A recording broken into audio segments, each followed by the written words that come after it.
A soft hum filled the hospital corridor as the doors swung open and Leo Warrington, television's most effortlessly charming game show host, was wheeled past, still cracking half jokes even though he could barely keep his eyes open.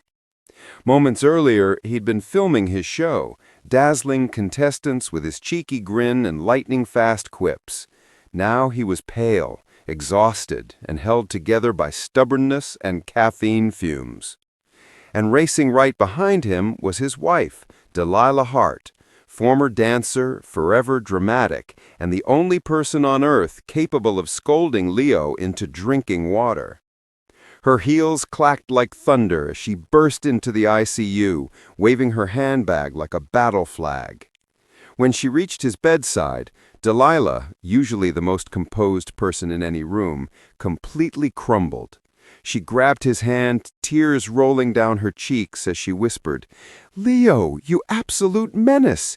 You couldn't just take a nap like a normal person? You had to give me a heart attack instead." Leo gave her the faintest smile.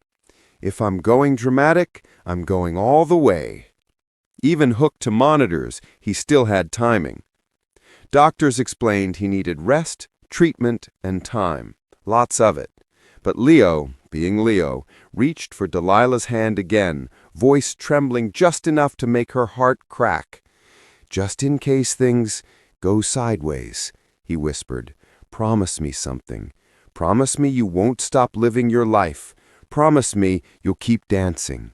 Promise me you won't hide under the blankets eating ice cream for 6 years." 6 years? Try 9. And don't you dare make this dramatic speech. You're not going anywhere. Leo tried to grin. "Still? Promise?" "I promise, but only if you promise to fight." Just then their son Milo barged into the room like a tornado wearing sneakers. The moment he saw his dad hooked to machines, he froze, then marched straight to him and put his hand over Leo's. "Dad, you can't bail on me now. We still haven't finished building the canoe you said would definitely float, which it won't, by the way." Leo chuckled weakly. "It'll float eventually." Milo smirked, though his eyes glistened. "Only if you're the one rowing." Leo squeezed his hand. "Look after your mom, champ. And maybe keep her away from power tools." "It was one toaster incident." Slowly the room filled with warmth. Family teasing, memories, half-jokes through tears. Leo may have been weak, but his spirit was still unstoppable. Outside, fellow hosts, co-stars, producers, and old friends sent voice messages filled with love, confusion, and the occasional, very inappropriate joke. Leo had that effect on people.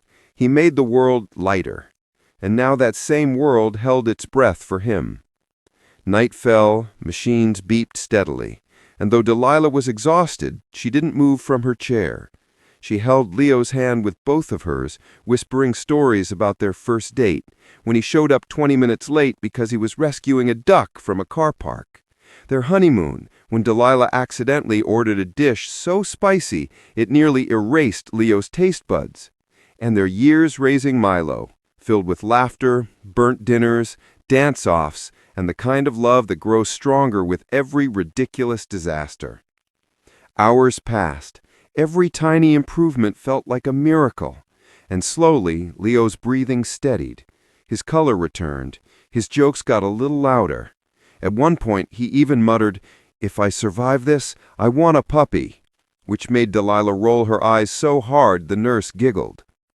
By morning, doctors smiled. Leo was fighting back, stubbornly, fiercely, just like Delilah knew he would.